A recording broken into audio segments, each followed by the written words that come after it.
Welcome back. So in this lesson, we would like to continue our discussion of MongoDB. In the previous lesson, we were able to have a local instance of MongoDB running on our machine, and we were able to insert, update, delete records or documents from collections that were being stored in a local instance of MongoDB. What we want to be able to do is replicate that functionality, but running remotely on a hosted service, right? Like OpenShift, right? So let's go back and see what we had so far on Wednesday, and then see if we could extend it to talk to a remote instance of MongoDB, right? So let me go to OpenShift, and I believe right now OpenShift I'm logged in. I'm logged in as the other.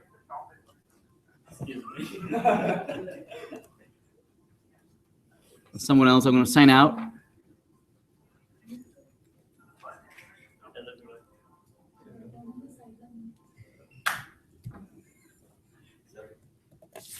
And I'm going to open up a document where I have all the usernames. So this is the one we were using for this class, right? And I'm going to sign in that username and that password.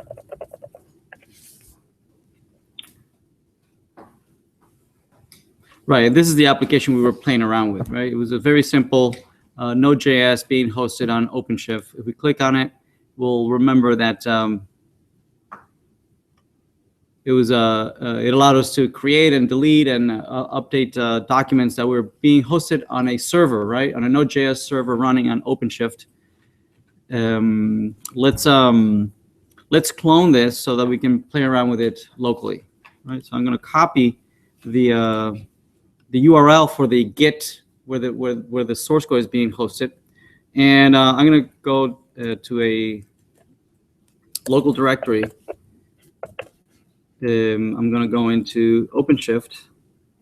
I have a directory where I have all my OpenShift documents, and I'm going to clone that Git repository. I believe I'm not logged in with the same account, so it might not let me. So let me use OpenShift's tool to log out and then log in back into that account, right? So let me do RHC logout, and I'll log in again using this email. Okay, so I'm going to do RHC setup, and I'll give it the email by which I want to communicate, right? So yes, my application is being hosted at their cloud service, and I'll log in. It's going to generate a new key, and it's going to upload it. Okay, and now that I'm logged in as that in that account, I'm going to try and clone the source control back. Okay, so notice this is where we were in the last lesson, right? That we were able to create new things, right? And we were able to delete and update, but this was not being stored in any database, right? This was being stored in Node.js's instance, right? Its own RAM. So we want to, and if we restart the server, all the data would be lost. So instead, what we want to do is make it much more persistent, so that it stores in a database. We already know how to store it in a local database. We want to see how we could store it in the remote MongoDB OpenShift's database. Okay, so this is so let's see. Let's go back. Let me copy the source code again. Copy, and I'm going to clone it using Git.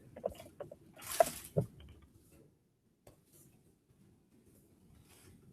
so it downloads everything and into this directory, the Node.js directory. All right, let's go in there. It will see that we have a server, we have package JSON. Let's open it up with our text editor. Our favorite text editor doesn't have to be Visual Studio. Many of you are using Eclipse instead. That's fine, right? So let's open that up and say open website. I'll navigate to where that is, and I believe it's under Jose and under the directory OpenShift. And under there, no, there it is, right? So there it is. So here's the server we were playing around with a couple days ago. It was hard-coded. It had a hard-coded array of objects that was then right. It was an array of websites that contained the name of the site, pages, and then widgets in there, right? And then we created a couple of web services using Express that would allow us to delete a particular website, delete a particular page in that website, right? Retrieve all the websites or create new websites and retrieve a particular website. Yes? So let's enhance this to actually use a database, right? So let's first get it to work locally on our machine, on a local instance of MongoDB, and then we'll port it so that it can work in both, not only locally, but also remotely. What we did do last lesson, we did make this available so that it could work both locally and remotely. And the way we did that is we use these environment variables, right? These environment variables that are passed to the Node.js instance when it starts up, right? And these particular ones are only exist when the server is running on the remote OpenShift cloud, right? They're not non-existent locally when we run it locally on our machine. That's why we have here some logic that says that if this is not defined, then use instead my local IP address. If this is not defined, then instead use my local port, right? So this works remotely, right? It works remotely, right? And also works locally. I can start it locally. Oops. All right, so this was when we cloned it. Remember that we never pushed libraries, right? Because we don't want to have to replicate all the libraries, all the executable, all those compile classes and DLLs. Instead, what we have is a package.json that describes what does this particular program depend on, right? Any other libraries that it depends on. If we look at it real quick in the source of it, it says that it depends on, right? It depends on body parser, express, and multer. Okay. Right. So what we're going to do is, those are all the packages and libraries that are installed remotely. Let's install them locally. If we ls node modules, we'll see that there's nothing in there. There are no libraries installed locally. Right. So I'm going to install all of it using the Node package manager, and we pass it the install command and says this. If I don't give it a specific package that I want to install, what it'll do is it'll read the package.json file and see what are my dependencies, right? And it'll download and install everything it needs. Okay. So I'm gonna npm install. Yes, I believe I am. Can you check? Am I recording this? Yes. Okay. Thank you. All right, there it is. So it downloaded body parser, multer, and express, right, and installed it locally. So let's try that again to run node server. Okay, so it didn't complain this time. So presumably it's listening at port 3000 localhost. So if I run localhost 3000, we get the same thing we saw in when we first ran our remote application, right? But now it's running locally. Yes.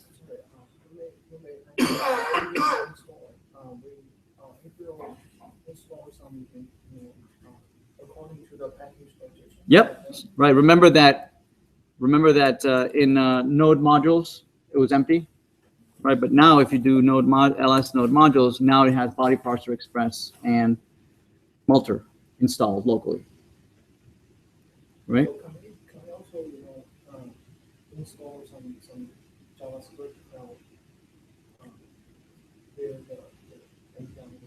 Install. What do you mean JavaScript? We just use that JavaScript in the HTML Uh-huh. It's also there.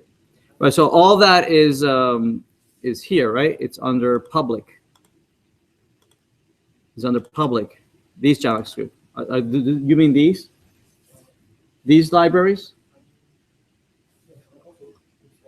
Not with npm, but there is another installer, like Bower or Gulp, or there's many other that will do all that. Will not only install the npm stuff, will also install many of the other things, right? And those are more sophisticated package managers, right? That deal with all sorts of dependencies, right? Not only nodes, but also front end and JavaScript and all sorts of other dependencies. You can use that, yeah. Yeah, if you're familiar with Bower, sure. Yeah, please feel free to use it. Yep.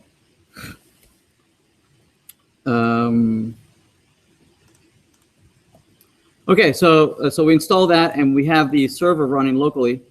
So what we want to be able to do is instead of having this being stored locally, what we want to do is be able to store this in a database, right? And we already looked at doing that a little bit using Mongoose, right? So let's have this stored in a local database first, right? And that once we feel comfortable, we will change it so that it can run also remotely in OpenShift. Okay? Right? All right, so let's play around with this. Let's see. We have websites. Looks like it's a collection of objects and that have embedded pages, and each page has embedded widgets. Right? Okay. So let's create first a let's load Mongoose first. Let's see if we can create load Mongoose. We'll say var Mongoose require Mongoose. Okay. If I start the server now, it's going to complain saying that there is no Mongoose library locally. Right, it says there is no Mongoose, so I'll need to install it. So I'll say npm install Mongoose, and I'm gonna have npm record the fact that I am now depending on that module. Right, I'll record it in package.json so that when I push this to the remote server, it will also do an npm install and see that it's missing Mongoose, and it'll install it also remotely. That's why the -- save. Okay. So this will now download Mongoose from the npm repository, install it locally, and then we'll be able to run the server again.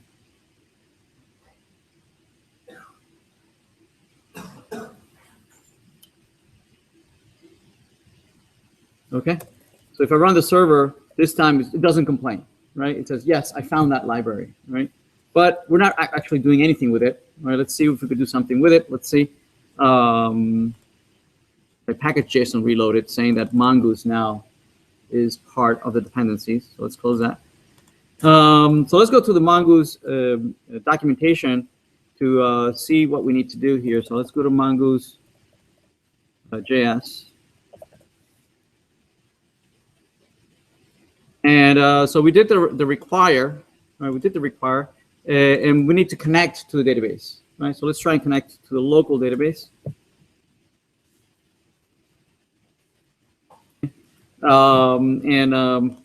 Let's, I don't remember what databases we had locally. Let's see what's out there. Let's see any database that we already have. Let's see, let me, actually, I think if you just run it now, it'll complain saying that MongoDB is not running right currently, right? So let's just try that. No, actually, yeah, there it is. So it says, try to connect. It's not there. Let me start the local instance of MongoDB. Remember that when we install MongoDB, under program files, there's a bin directory, and under there's mongodb.exe, right? That's the actual server. So I can start it from the command line. It starts Mongo. Right, so now it's listening at a port, or a particular port, 27,017, right? And it's listening at the local host. I believe somewhere here. Somewhere it says that it's listening to localhost. If I start the server again, okay, this time it doesn't complain. It says, yes, I was able to connect. Right? But we're not doing anything with it yet. Let's open up the MongoDB client, right, to see what's out there. So let me start that. It's just plain old Mongo. We'll start the client, and we can see show databases. We have course CS5610. So let's use CS5610. Right?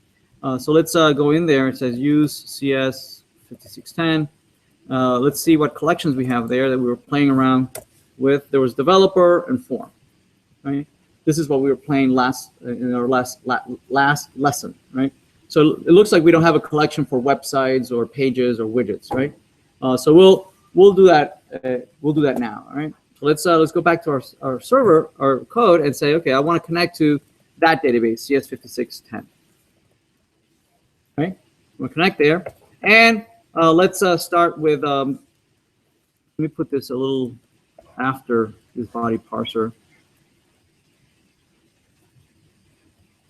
Okay. There it is. What I want to do is start creating websites. Right. First, let's create websites. Then we'll enhance it to insert pages in there and so on and so forth. Okay. So let's start with websites. So basically, what I need to do is like we saw in our last lesson, right? We have to create a schema that describes the data for that entity, right? For that type of piece of data. So we'll create a website schema that describes all the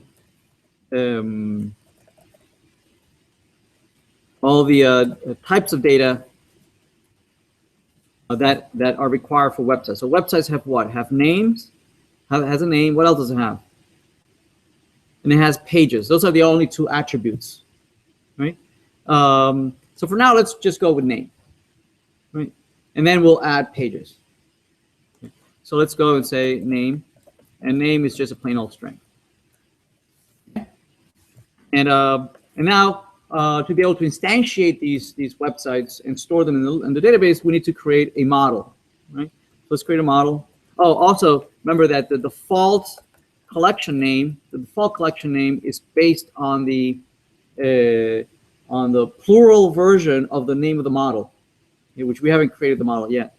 We can override that and say exactly the name of the collection we want to use, right? So we can say use this collection. I'll call it website singular.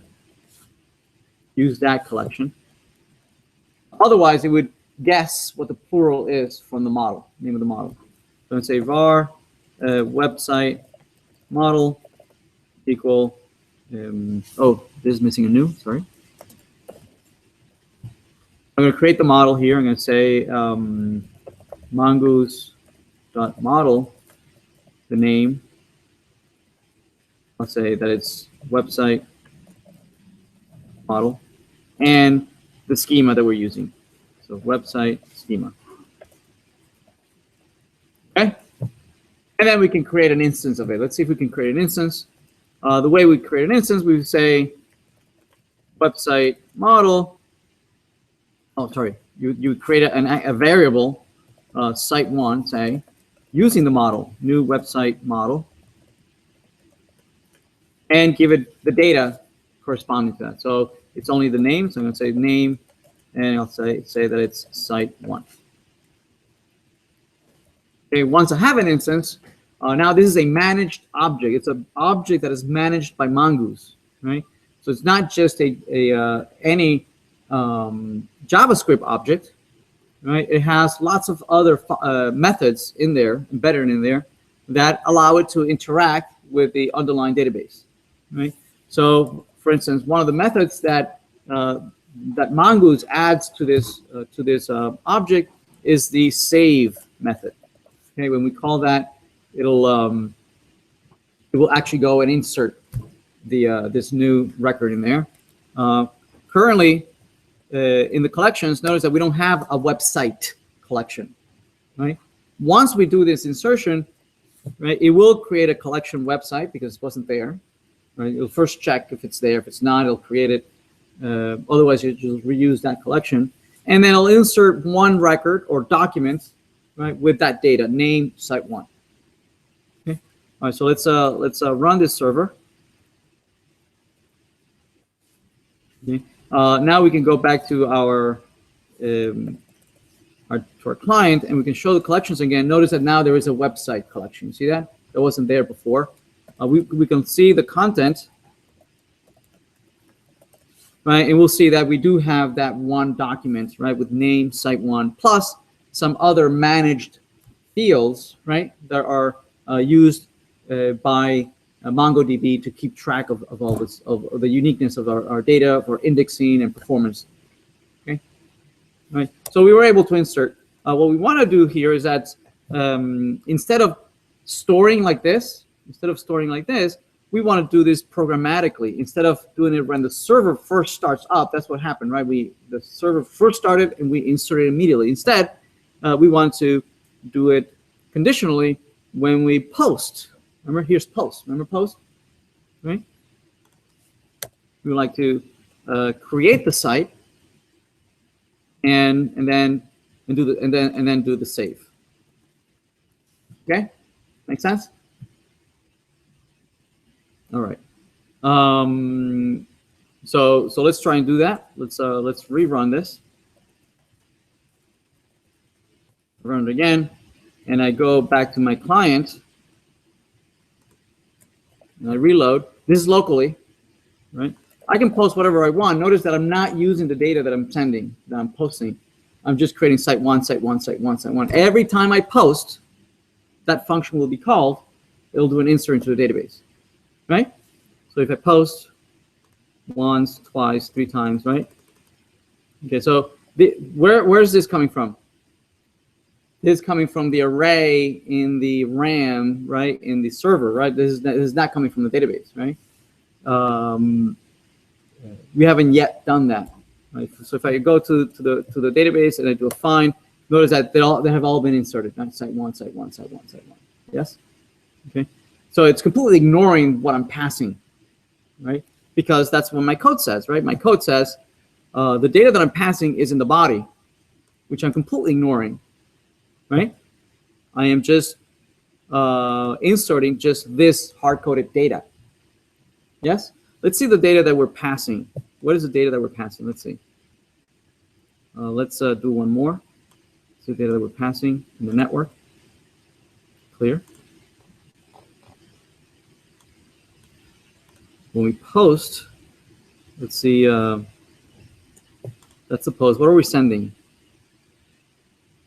Okay, we are sending name, just name. That's all we're doing, right? Name, and then whatever we typed in there. That's really what we're sending, which looks very much like what I'm passing here, hard-coded, isn't it? Right? It looks exactly the same, except the data is different. So I could just use the body that I'm passing, right? That's what is being sent over, and just use that as an argument. How's that? Right? And then I'll save. So And so instead of pushing to the local array, right? Instead of pushing to the local array, I'm actually going to save that body to the database. See that? Right? So I'm going to remove the push, and then what do I return? What am I returning here? That's the local array, right? Instead, what should we return? We should return whatever's in the database, right? So how do we retrieve things from the database? We would do something like this, right? We would say, where is it? What do we call it? Website form model. There it is, that one. Website model dot find, that returns all the websites, yes? Remember, this is an asynchronous call, meaning it does not block, right? It goes off to the database, and at some point, it'll come back. And the way it notifies us saying that it's done and here's the data for you, it's by calling a function that we pass it as an argument. Okay? We can pass it anonymously, like we're doing here, or it could be a separate function, right? And we pass the name of the function. So when passes us the data. When the database is done retrieving the data, it'll call this function. If there is an error, it'll pass it as the first argument, and or we'll pass also the actual data that it retrieved from the database. So now we have the data. So here is where we're going to send the data back. Yes? Send the data back. Well, actually, we should be able to do the same thing, right, with a get here. Where is it? This get. Remember this get? What does this get do? It retrieves all the websites, doesn't it? Right? Where is it retrieving it from? Currently, from the local array. So instead of retrieving it from the local array, we can actually retrieve it from the database. Right? Just find all of them and just retrieve the data back to the database. Okay? Right? So let's restart the server.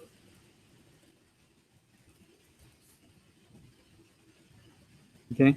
If I refresh, look, those are all the site ones that we had initially had inserted earlier, right? Delete actually is not doing anything, right? They're not being deleted, right? Because remember, all these deletions and updates are still connected to what? The array, right? So let's fix that too, right? So delete is what? Is here, right? Where's delete? So we fixed get, we fixed post, sort of. There's something else that we need to do. Let's see if you can catch it. It's almost right. Okay. Delete. How will we fix delete? We would have to find the object in the database and then ask it to be removed from the database, right? So we already have some data, something that looks almost like that. Okay, meaning find by ID, and presumably we're passing the ID. Actually, we're not. What are we passing? What were we passing? The index, right? The index of an array, not the actual ID. Right. So we need to fix that on the UI, right? Okay. Because remember, this was based on you having a local array, right? So here, find by ID, I'm going to pass the ID. It's in the request, so request.params.id. Okay. So this returns the document, the one document, and we're just going to remove it. We're going to say now you have the document dot remove. Okay. And then what are we supposed to respond with? The list of the remaining sites. Yes. Which we have code somewhere that does that here.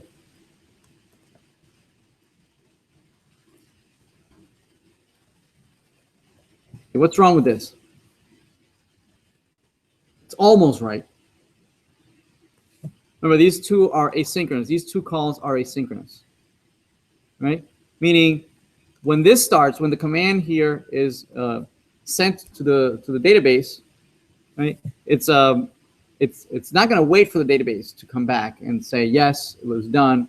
So it does not block. It jumps to the second line, right away, right? So by the time we get here, maybe the delete hasn't happened yet, right? So instead, this should be where? It should be put in here. Meaning, now that we are guaranteed that it has been removed, now I can go back and retrieve all the data, okay? Same thing for the post. Where's the post? That's why I had said that this was almost right. Right. Again, here you have the save, and here you have a find. Right. So this is a race condition. Which one gets to complete first?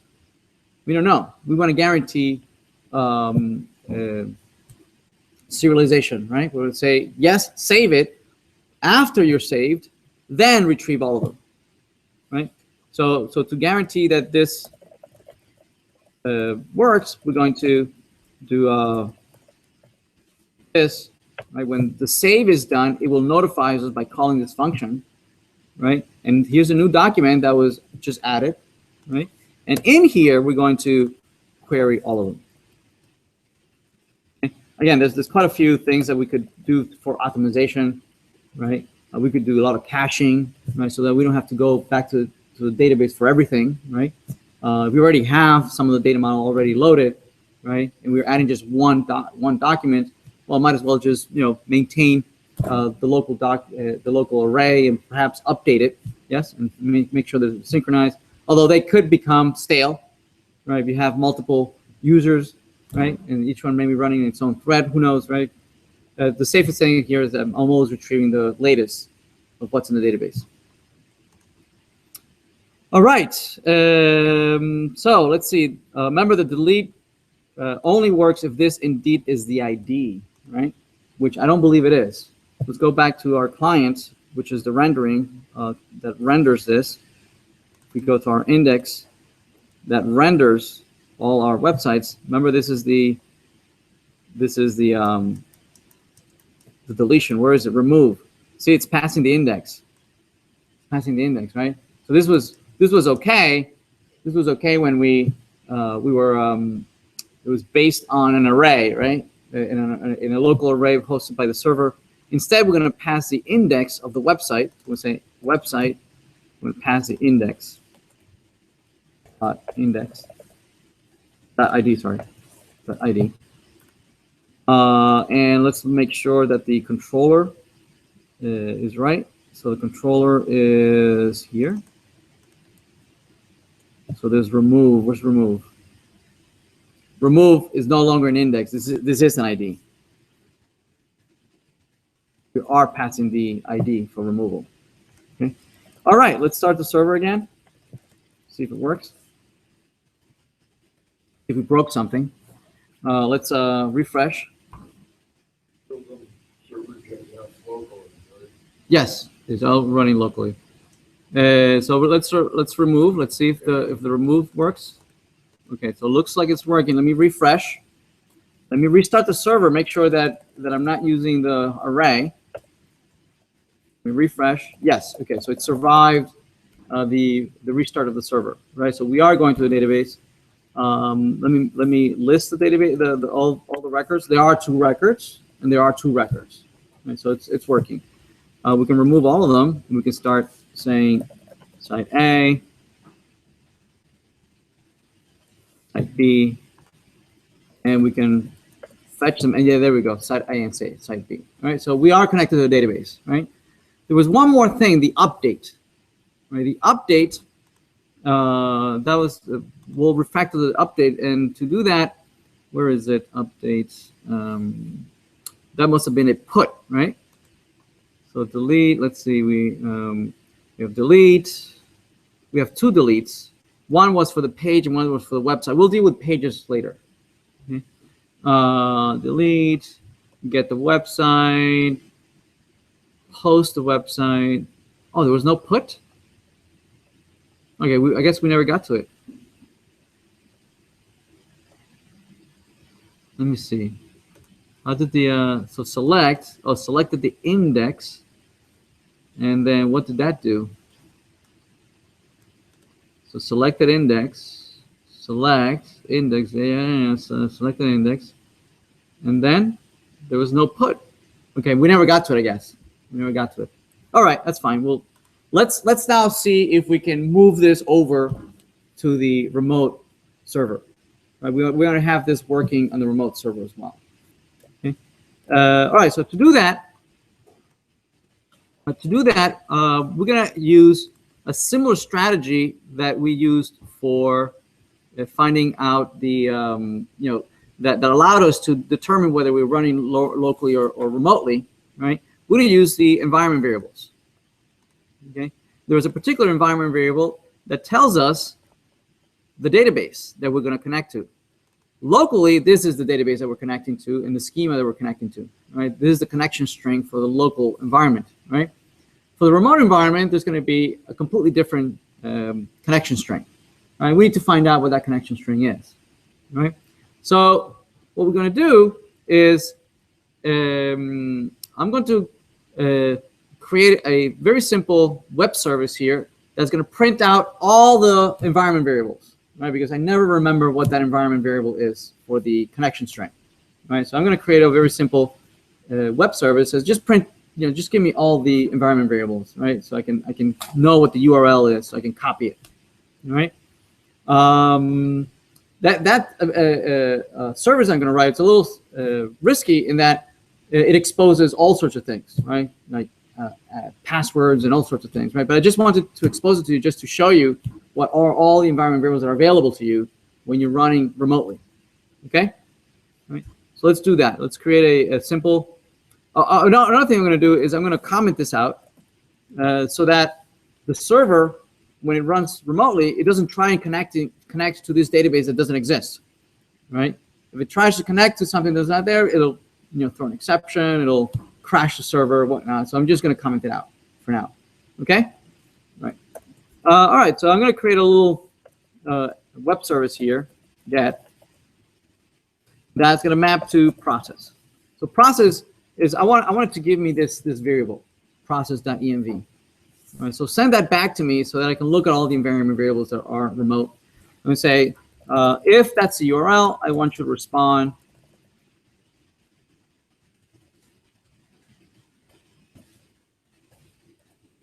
I want you to respond with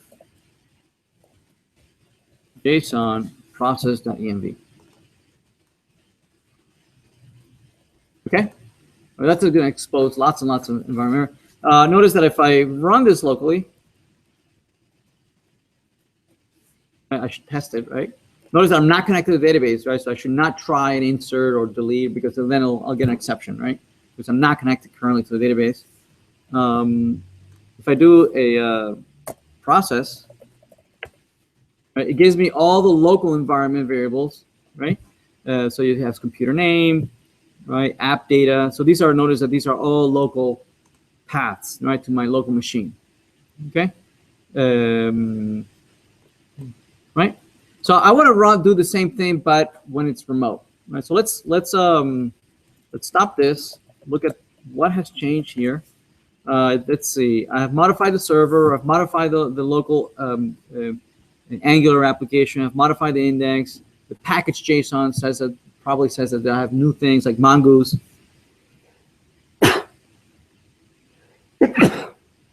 Excuse me. So I can do a git diff just to verify what I've been modifying, right? So I modified the button so that what did I change here? Button click, danger. Oh, okay, so this it's I believe because I'm passing now the ID, right, instead of the index. What else did I change? I changed the remove to use an ID instead of an index, right? I added Mongoose, right? I connected. I created a schema.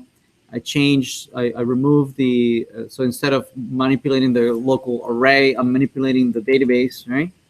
Okay, so I'm happy with those changes. I'm going to git commit Mongoose. So I've committed that, and I'm going to push that. Now, because there's a new dependency on Mongoose, this is going to take a little while, so that it's going to have to download Mongoose, install Mongoose in the remote server, right? It realized that there are new dependencies, so it's doing all the new reinstallation that it needs to. There it is. So notice that it downloaded Mongoose, installed it in the remote machine, right? And it's restarting the server. Okay, restarting MongoDB as well. Yes.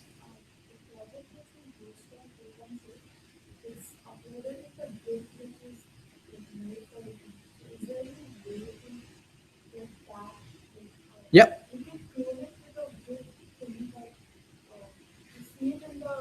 Yep. Yep. What you want to do is create a Git, create your own Git repository, right? And then from here, add a remote and say, hey, I want to push to that remote Git repository. Okay. Let's see. Do I have here an example? Push OpenShift remote Git.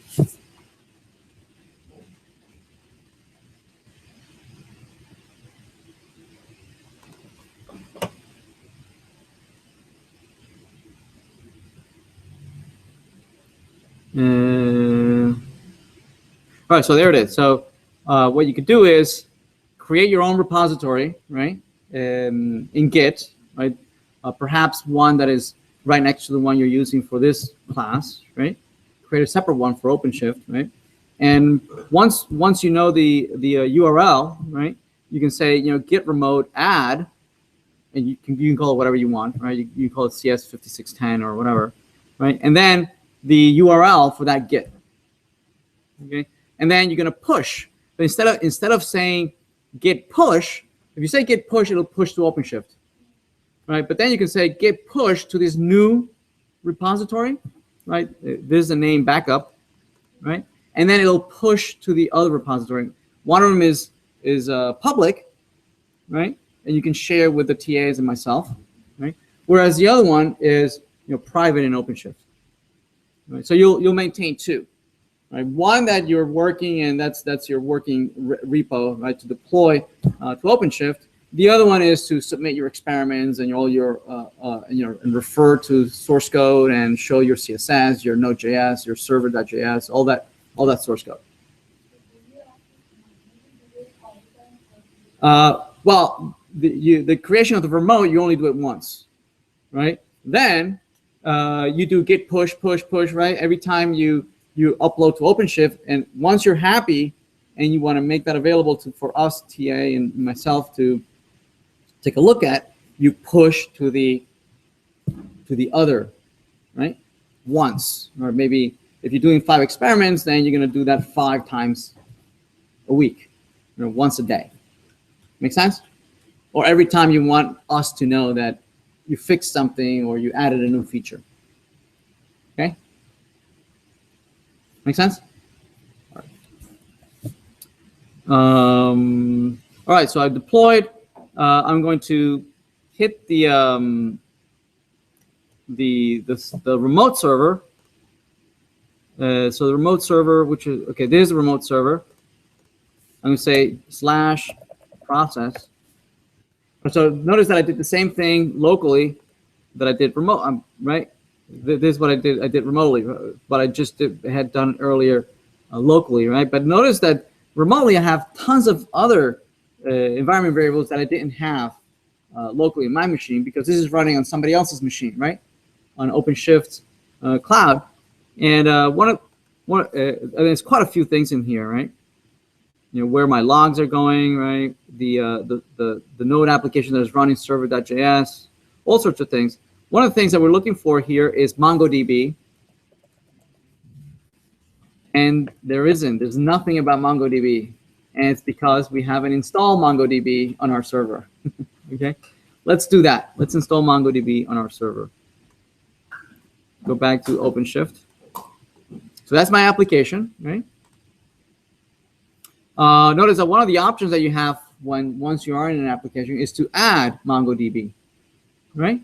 So let's add MongoDB. Okay. It says, yeah, sure. Let me add MongoDB. This will take a while.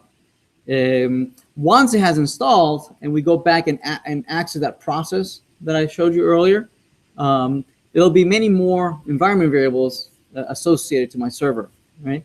Including what the connection string for that MongoDB instance that we're installing, username, passwords, all sorts of confidential information that we should just copy real quick, right? Make it aside, and then remove that URL that we're exposing, right? Okay. Good question? All right, this is taking a while. Come on.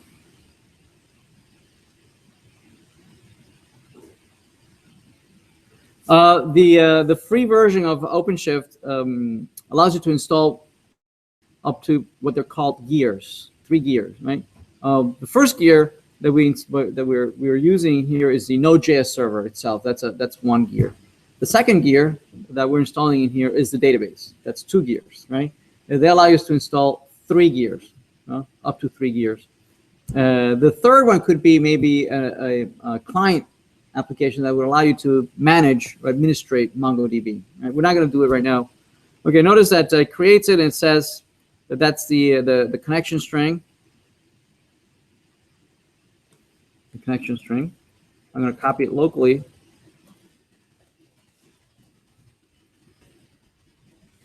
Okay. And I'm going to go back to my copy. I'm going to go back to the application itself. A process. I want to know what the process is. Okay, now if we look for Mongo, it's still not there. What?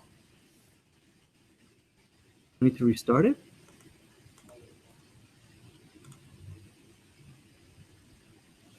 Okay.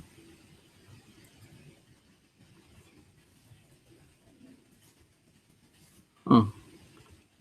What's going on? MongoDB, the password. MongoDB, add, We need to restart the server? Restart the server.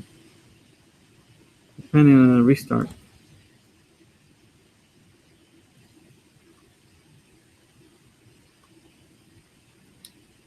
thought it would restart the server for me.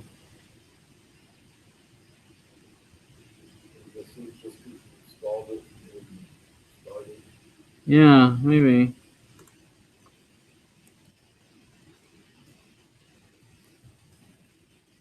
Okay, there we go. Mongo. All right, now we have environment variables for MongoDB.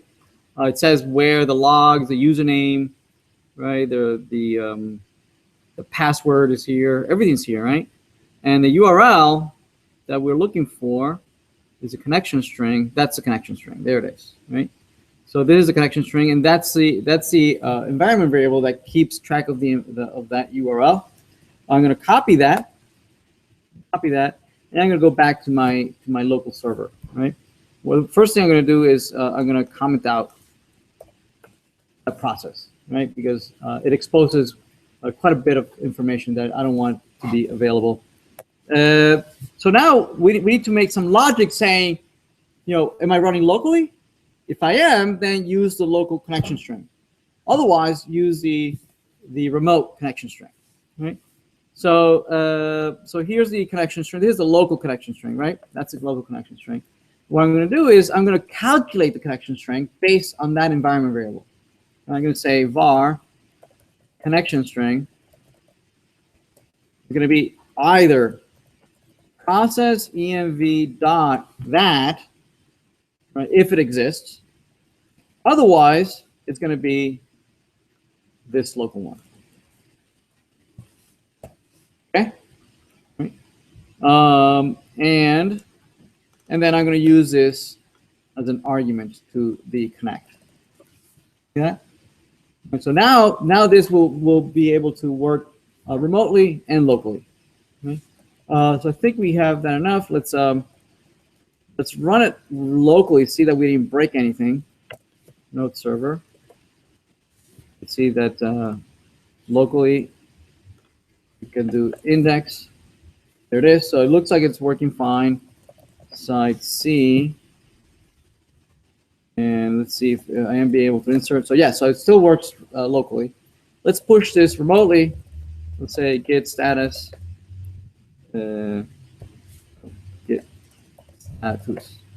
Okay, we just modified the server. Git diff. So let's see. All right. So now we're calculating the connection string based on that environment variable, and we commented out that process URL. Okay. So now we're going to say git commit. Let's say mongoose on OpenShift. Okay, and I'm going to push. It should go a little faster because we already installed the remote libraries, mongoose and all that, right? The only thing it needs to do is just copy and restart the server, right? So hopefully this will be quick. Preparing, activating, waiting for Mongo, starting the application, and it was successful. Okay, so let's go back to our local application. This should go to index, right?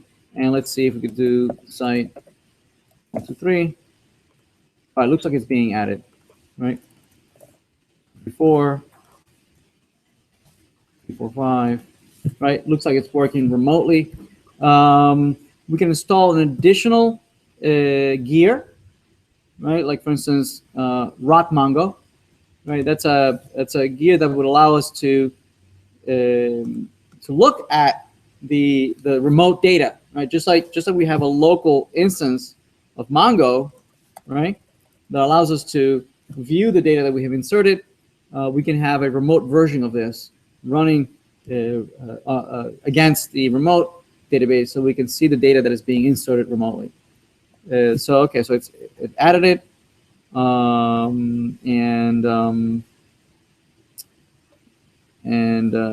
okay, this is the URL. That's the URL for using Rock Mongo. It's online. It's going to ask us to log in. The username will be admin, and then the password is whatever we have here. Real quick. Right, log in.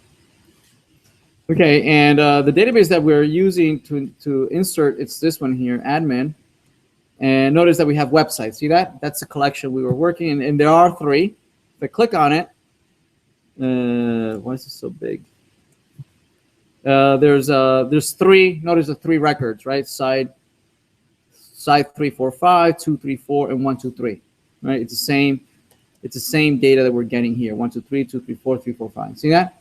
Right? If I remove, right, and I go back to Rock Mongo and I refresh, now there's only 2.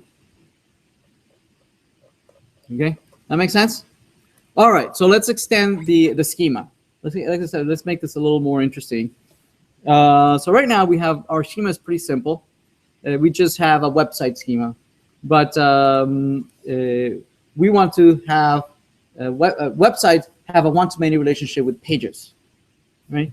And there's 2 ways of representing this. One of them is using the old way of doing this using in SQL. What you would do is perhaps have 2 different tables, right? One table for the websites, another table for the pages. Yes, and to represent the fact that there's a parent-child relationship, the pages would have a foreign key back to the website. Yes, saying what pages belong to what website. Okay, in the object-oriented world, typically it's backwards, right? If you're doing this in C# or Java or any program, or any object-oriented language, you have the parent being aware of the children, never the children being aware of the parent. I mean, not never, but typically it is the parent who has an array of children, or a list of children, or a set of children, or a collection of children, right? It is not the child who has a reference back to the parent, right? In SQL, in relational databases, it is strictly from the child back to the parent, right? Here we are in an object-oriented world, so let's stick to the object-oriented implementation. It's an alternative way of representing data, and that works very well with storing this in NoSQL databases, right? And actually, this is the preferred or the suggested way of doing this, right? If you can get away with it, and in most cases you can, is you would embed children in their parents, right? Eliminating the need for joins, right? In relational databases, you split up the data because you're trying to normalize, right? You're trying to reduce redundancy, you're trying to reduce inconsistency, right? Whereas here, same thing, we have the same issues, but since they're embedded, they already belong to a parent, right? And if you can guarantee that these pages only make sense or only accessible through the website, then it's naturally falls as a sub-document or sub-collection inside of the website, yes? Not a separate collection. Okay. If you absolutely need to have access to all the pages, regardless of what website they are, okay, then it might make sense to have a separate collection, right? And have the pages stored in its own collection, right? Otherwise, if they're inside of their own of only website, you would have to first iterate over all the websites, yes, and then within each website retrieve all the pages within each website, right? Which is time consuming.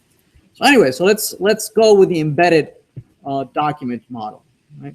So we're going to create a schema for the pages, right? So we have a page schema, new Mongo schema. And the schema for the pages, let's see, what do we have for pages? In our old array, we had what? We had the name of the page and then widgets. So yet another parent-child relationship.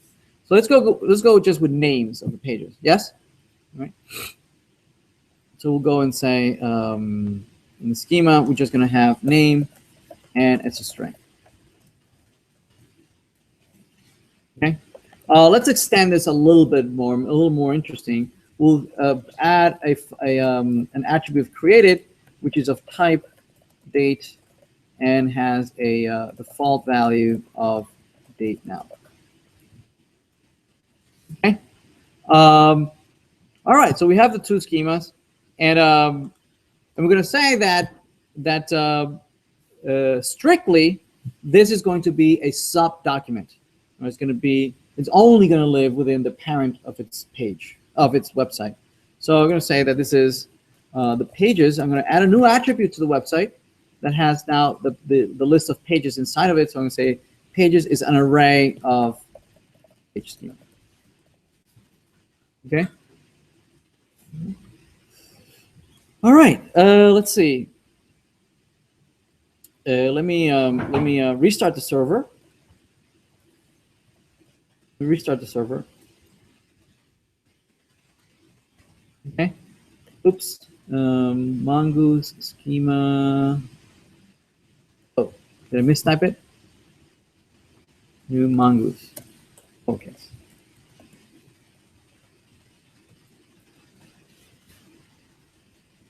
There we go. All right, it's running. Notice that locally, I can still ask for the websites, right? And if you remember, this returned what? The list of all the websites, correct? Right? You'll notice here that there's something new. You see that? There's an attribute pages. See that?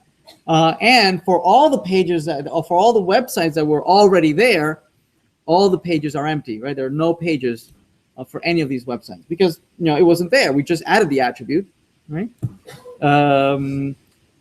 Okay, and so we would need to add additional capabilities for being able to retrieve a particular website. I think we do have that, right? We do have that. If we have website slash, I don't know, did we do this? I forget. Okay, no, we never fixed that. That probably is still going to the array. It's probably still going to the array. Let's fix that. All right, where is that? Still going to the array. Delete. Yeah, it's this one. This get all of them, and this get one of them, right? Get one of them, and notice it's still going to the array, right? So we're going to replace this with website model.find by ID, and it's going to take the ID from the request params ID, and it's going to retrieve the document, and we'll respond with the document that we found from the database. We'll say response.json with the document we found, right? And we're going to remove the old, right? Let's restart the server. Now this should work. There it is, right? So it retrieves, and notice that there are no pages, right? There are no pages. But I believe we had a slash page, didn't we? Right? I think we had that in our server. Let's see, sir. Pages, page. Yeah, there it is, right?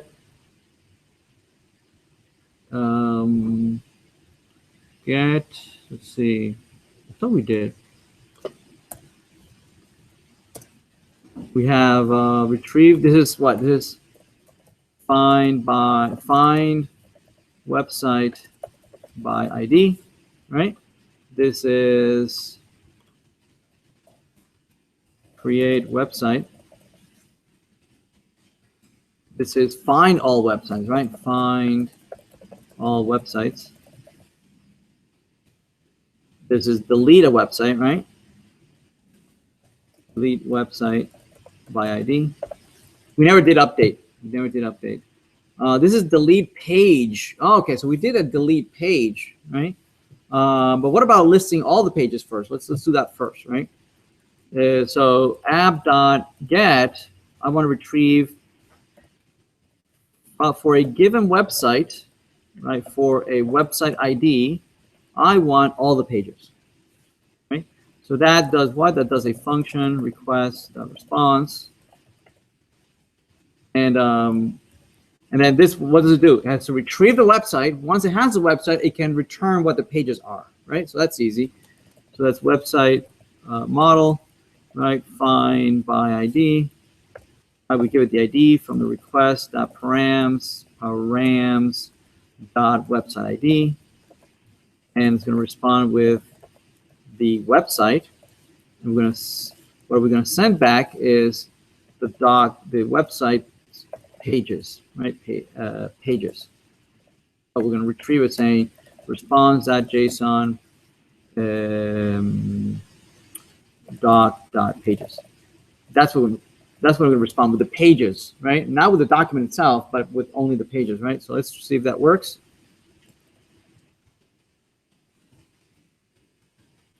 Right. Okay. See, slash page. Okay, returns for empty array. There are no pages. Okay, just like there are no pages, I would like to maybe add pages, right? So let's add pages. Okay, let's add pages. Let's see, how do we do that? How do we do that?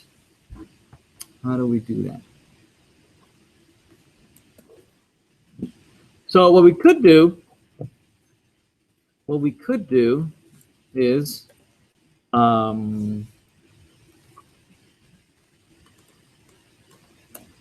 is this, right? When we have the page, when we have the sites here, maybe we could click on the select button, right? And the select button would show us all the pages, if any, right? And so maybe down here or something, or maybe more typically would have to perhaps go to a separate page, right? But let's keep it simple. We'll click here and it'll list all the pages down below, right? Which most of them are just going to be empty, right? And under that UI, it'll have another form that will allow us to add pages. Okay, let's do that. All right, so let's look at the select over here. So select, I think we have the select here. There it is, select, right? And for the select, it's going to be the ID of the website that I want to update, right? And what is that going to do? Let's see, we want another table down here, right? We want another table. We're going to have here an H2 for the pages for that particular website. And in here, I'm going to have a table that displays all the pages for that website, right? So there's going to be table class table, right? And table striped. Right, and then here in T-body,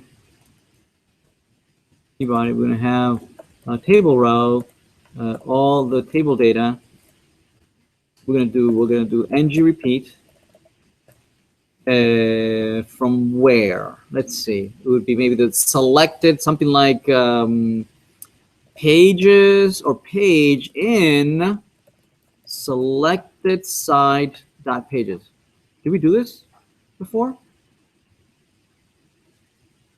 It did autocomplete. Huh? Did we do this already? How did it know to autocomplete selected site.pages? That's scary. Wait a minute. We have selected site somewhere? Oh, we do. What is this? Wait, we did this already. Oh, we did. I was repeating myself. Okay. I already had created a UI that, but it only displays pages, right? It only displays pages if the length of the page is greater than 0. Oh, okay. I'm going to remove this because even if there are no pages, I still want the UI for being able to create new pages, even if there are no pages, existing pages, right? So I'm going to remove that. I'm going to remove that, meaning show the pages all the time for the selected site. Okay. So the only thing we need to do, I guess, is then just update that selected site. That's all we need to do. Right? Okay. So I'm gonna do that. I'm gonna go back and actually use the index here. Okay. Maybe we'll get lucky. Let's see. Page. Okay. So I'm selecting it, but nothing's showing because presumably there are no pages, right? So let me add to this where it shows the pages. I'm going to add a form that will allow me to add pages to this website. Yes? So let me do that. So T head, and this is T row, and then TH. I'm going to put an input field here, and I'm going to make it tie it to the control through site name. Did I do this already? How does it know? Wait. Oh no, not site name, page name. Sorry, page name. That's why. The autocomplete was getting too smart for me.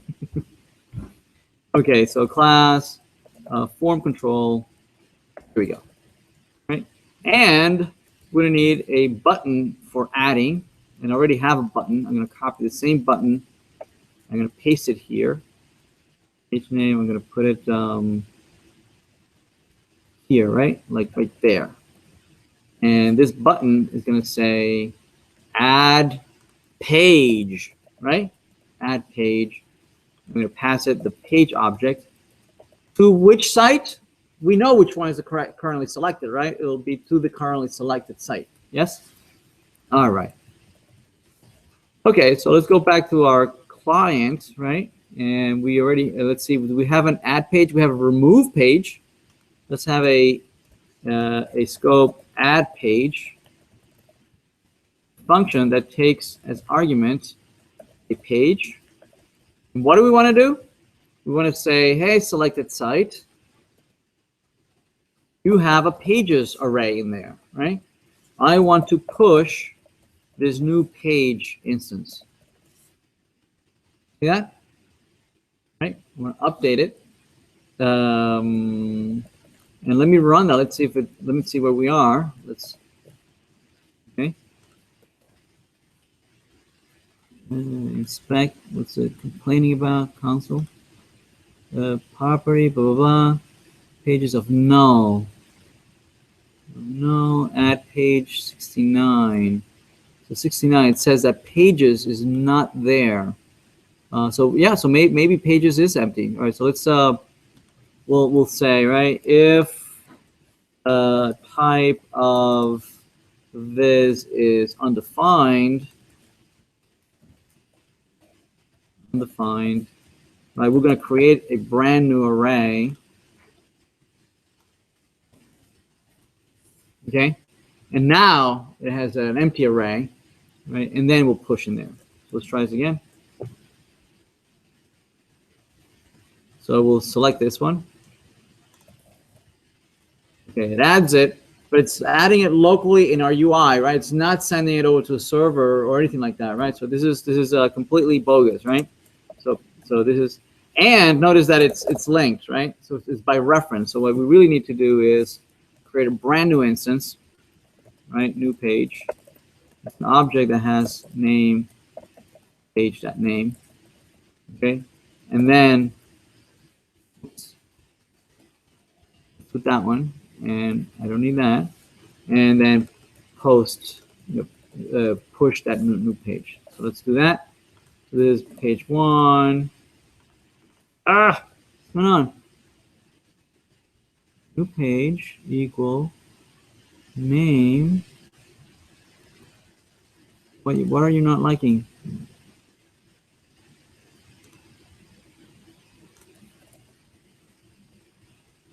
Also, pages of null, 19. This is null? Selected site is null. Oh, I never actually selected, right? Yeah, it's selected now.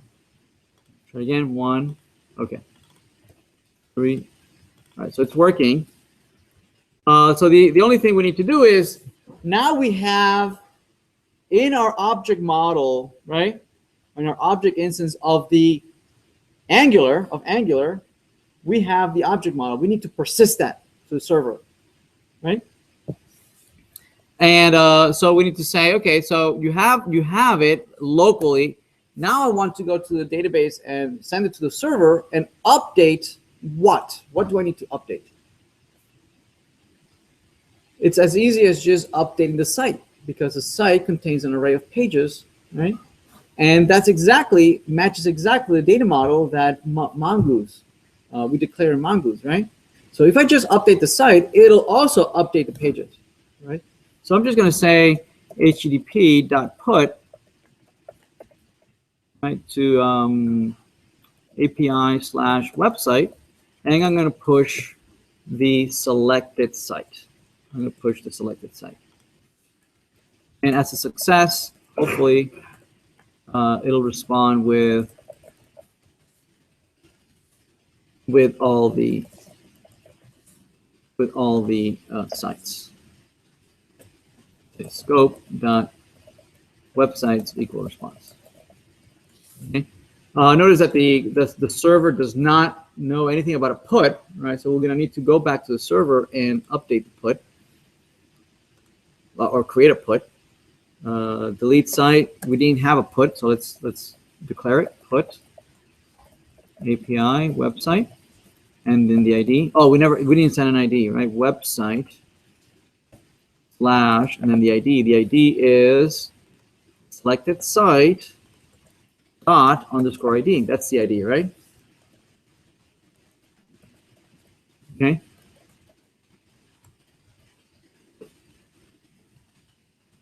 So that's what I'm listening. And what are we going to do? If you send me over that URL,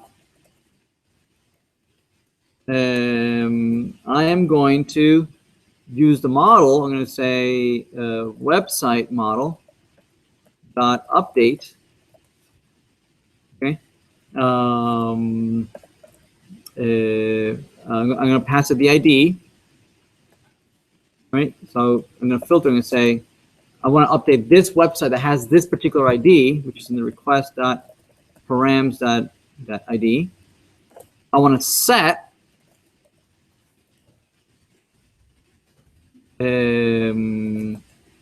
request dot. If you remember set, how did set work? The way it worked is that you give it name and then value, right? Name and then value, right? You know, of each one of the attributes that you want to update. But guess what? Our body contains the entire object, right? Of all the attributes I want to update, right? So I'm just going to give it the object, the raw object here. I'm just going to say request.body, request.body, right? Request.body. Okay. All right, let's see if that works. We'll refresh. I'm going to select A. Say 1, 2. I don't know if this is working. Let me refresh. Looks like it didn't. No, it didn't work. Oh, I think I might have forgotten something here. Oh, in the update, you also need, if you remember, we still need the function error doc. See if it works.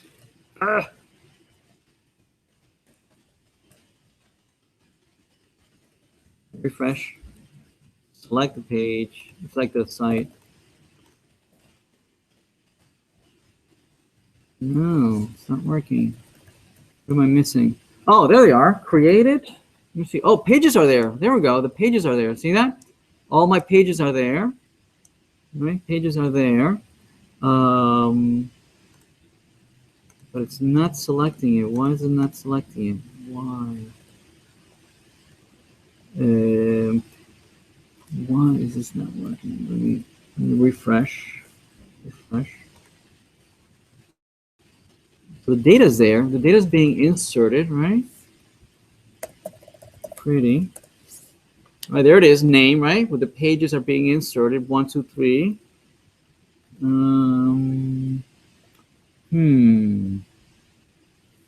And let's see when we retrieve them. We said let's look at the data that's coming back when I first load the page.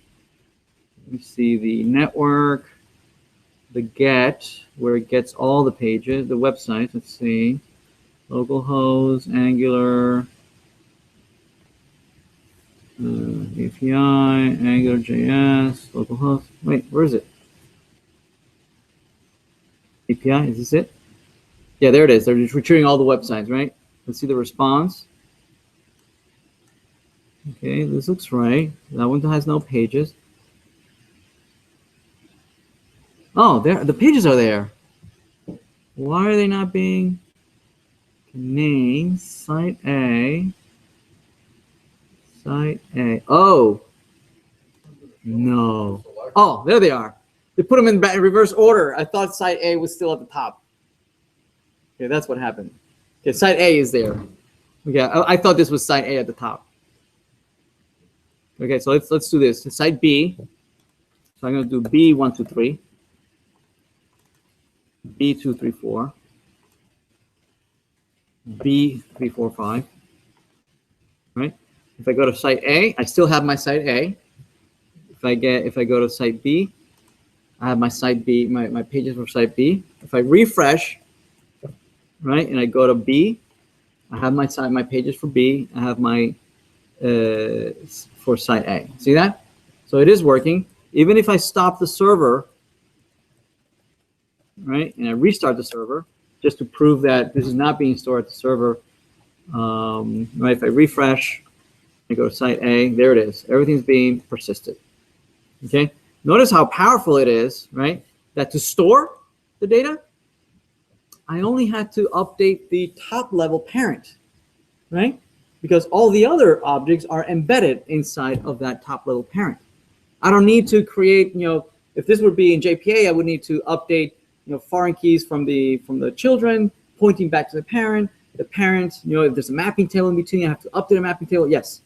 Isn't it a good idea to update the entire website just because the pages have changed? Well, it's faster than joining this and retrieving everything backwards, right? It's just strings, right? It's just a large string which is being passed and being parsed. You could become more granular.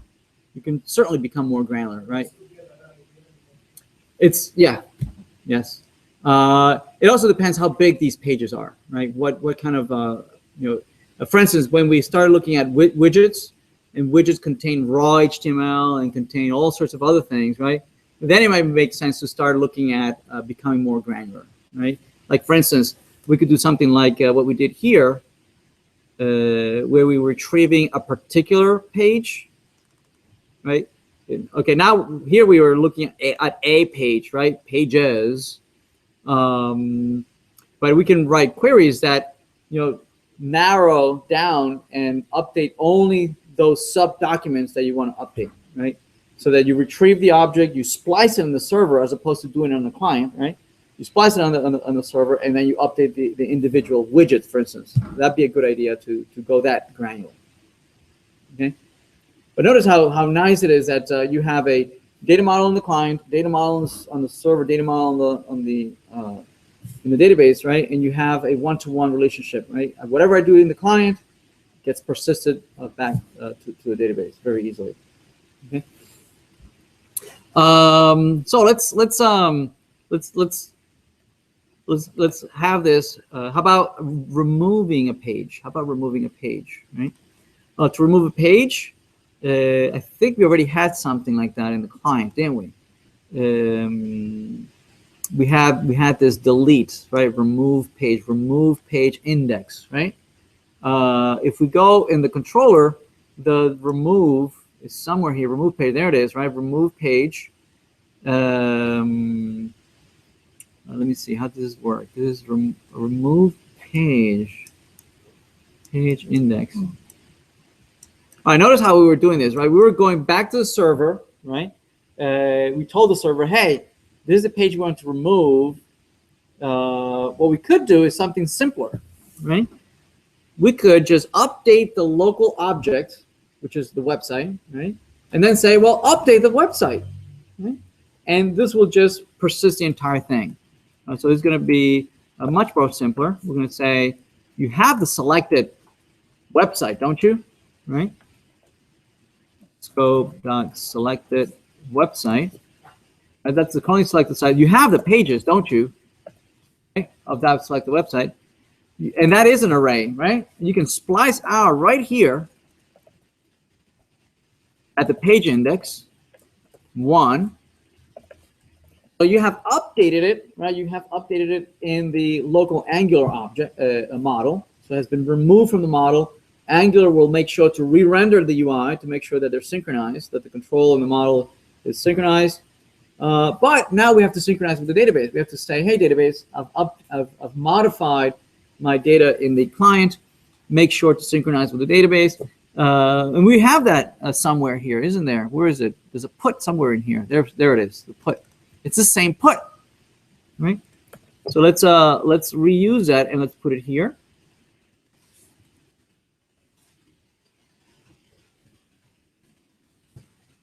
Okay, and the but the wait, does the put return websites? I don't think so. Does it? I don't think it does. Where's the put? Where's our put? Yeah, it never returned data. Let's have it actually return data. Get sites. It's this one, right? Or return here. So let's restart the server. Refresh. So here's site B. And let's remove this one in the middle, B234. Okay. Let me refresh to make sure that there it is. It was removed. Right, it was also removed from the database. I mean, how simple that is, right? Is that okay? Now this is starting to get somewhat convoluted, right? I think there's way too much code in here. Let's try and re-architect this a little bit. Specifically, what we want to fix here is that the fact that these HTTP, right, all these puts. Notice that I'm using put here. I'm using put over there as well, right? I might also want to use this put elsewhere outside of this controller, right? Right now, it's being hard-coded inside of the controller. I can't. There's no means of reusing any of this communication with the database, right? With the server, I can't reuse any of this, right? It's strictly inside of this controller, right?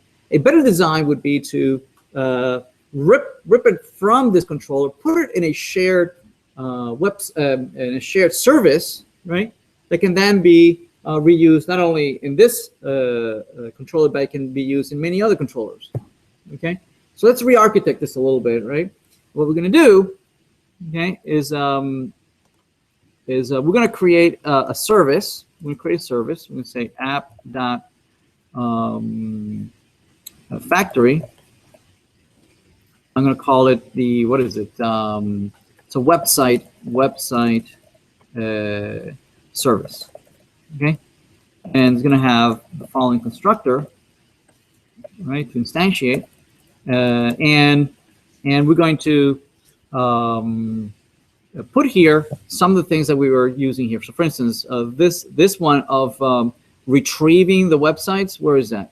There's a get somewhere here, right? Isn't there a get here? This one. Let's move this to the service, right? Let's move this to the service. I'm going to copy that. I'm going to go up here. I'm going to paste it. Okay, and I'm going to put this in a function, right? That I can reuse. So I'm going to say var find all. Okay, there's going to be a function.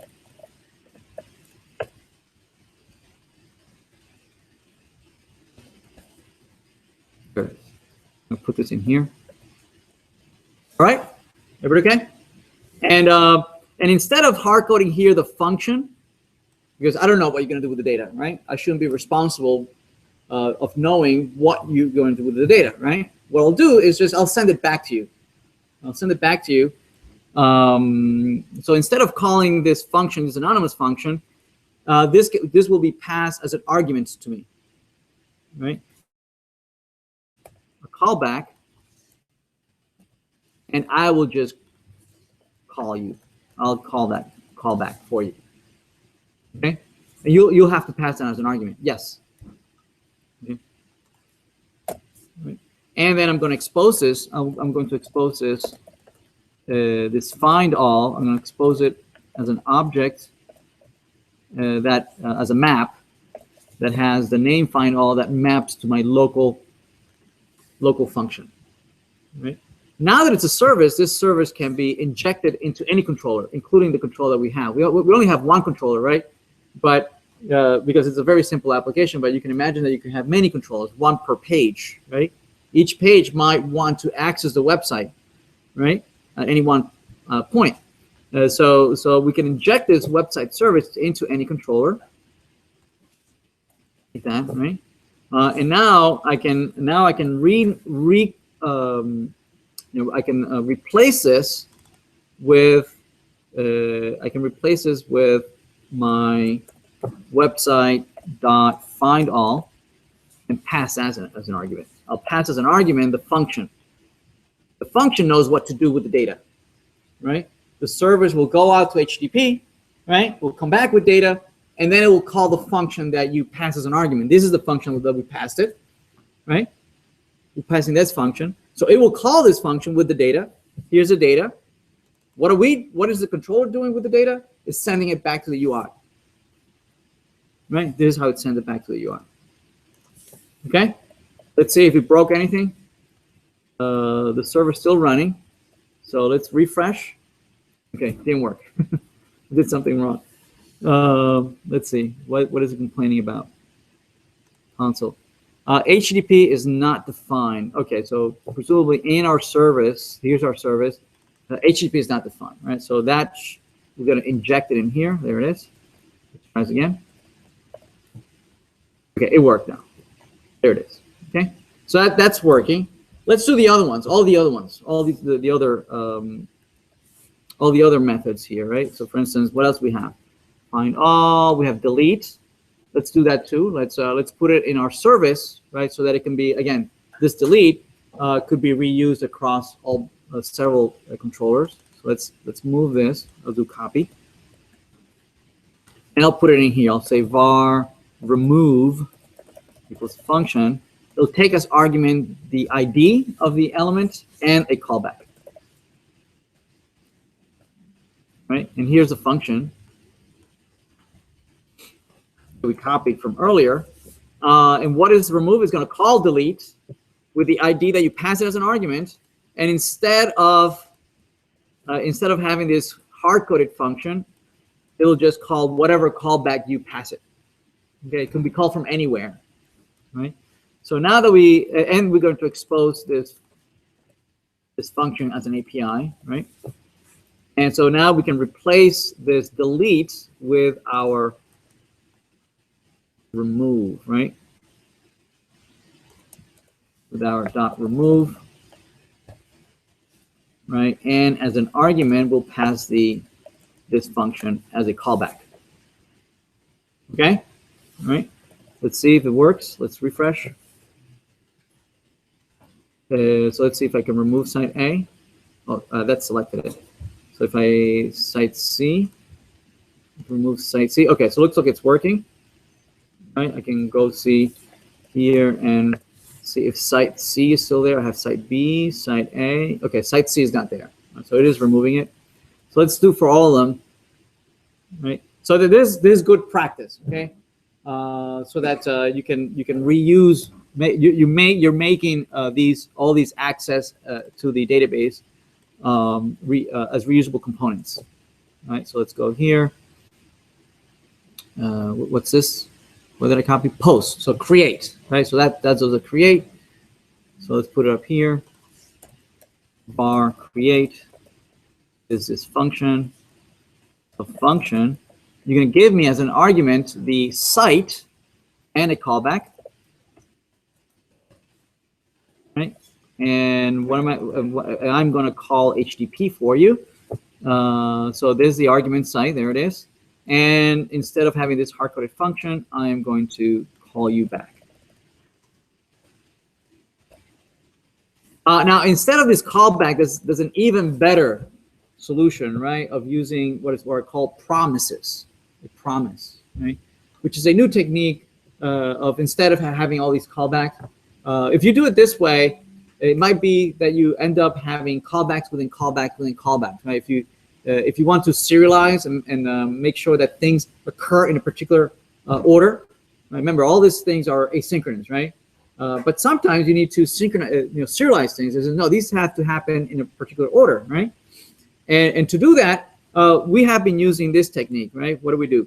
We do this, and then in the callback, we nest this. You see that? It's nested, right? That's an old way of doing things, right? Before there were promises. Promises allow you to serialize things, in a much nicer way. We'll do promises maybe when we come back from break. Okay, create. So now I'm gonna replace that post. I'm gonna replace this post with website.create, which takes as argument site, right? And the callback is a function, right? So let's see if it works. So this is site XYZ. Didn't work. Why not? What's going on?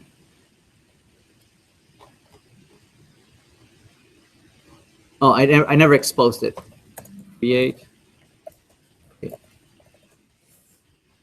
Refresh. Okay, it works. And ABC. Right, and if I do a find, ABC and XYZ are there indeed.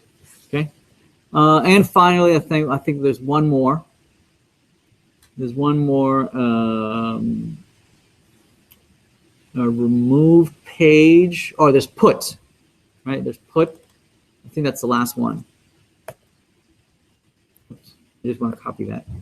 And so I'm going to do here a var update function that takes as argument the new site and a callback, and it does this, right? Oh, well, it takes the ID of the site, the data, and then a callback. Although, actually, no, the ID is embedded in the site, so we don't need to do that. We could just pass the site. Although I prefer these having this. And so instead of this scope ID, right, this will be like that, right? No, I don't like this. So I'm going to pass the ID separately, like that. And then this is a site. And then the callback. This is a callback, right? There it is, the callback. And I'm going to expose the update.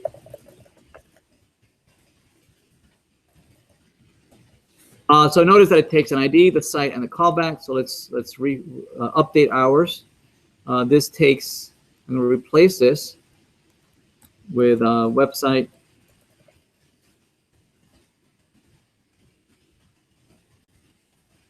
A website service that update that takes as argument the ID. There's the ID, right? The selected site, and it takes as argument the function. This function.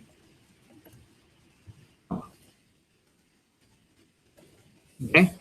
Anywhere else we're using update? We're doing it in the remove on page. What else? I thought we were using. Oh, this put here, right? When we add a page, when we remove a page, and when we add a page, right? There's the put over here, and it's the same exact call. So I'm going to just replace this. Oops. It's this one, right? This update. Here. Notice the web service is completely oblivious of where the actual URL lives. Right? This makes the controller independent of the location, right, of the database, right, of the service. Okay, let's reload, see if this works. So we should be able to select site A, and I should be able to add more pages. That uses update, right? That's site A, right? Site BC, site A. So it looks like it's working. Yeah. I'm sorry? It's ordering, I don't know what order it's using. But we can force an order. We can force an order in the ng repeat. Where's the ng repeat? Okay, in this ng repeat for the sites, right? We could force an order by using a filter. Right? It says repeat and iterate over this collection, right? But order by. Order by. I think it's order by. Let me just look it up real quick. NodeJS. Order by date. Let's do order by date. The filter, yeah, order by, and then the field by which you one of the fields in there, right? So the order by, and then would be website dot created. Okay. And so if we go back here, we reload. Okay, so the by which they were created. Does that work? Did it complain? No. So that means, wait, can I sort it backwards? Ascending or descending? Ascending.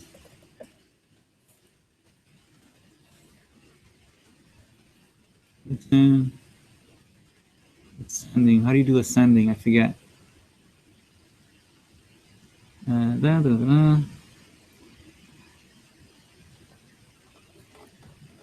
That is a question. They didn't do it. Be order by date. This guy is not working. Blah blah blah. Reverse. Ooh, okay. I think I don't need this. But as it understands that that is the object, right? Okay, let's reorder. Okay, can I reverse it? Reverse. Reverse. Doesn't look right.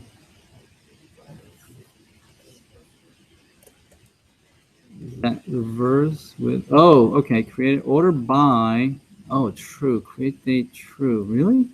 Okay. Oh, it needs to be a quoted maybe?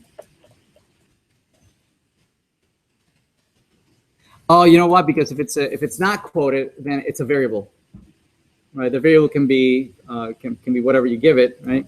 But if you say it's a little, then it's one of the fields. Okay. And create it and then true. No, it's not working. I don't know. Anyway, it's one of those filters. One of those filters. What else? Ooh, what time is it?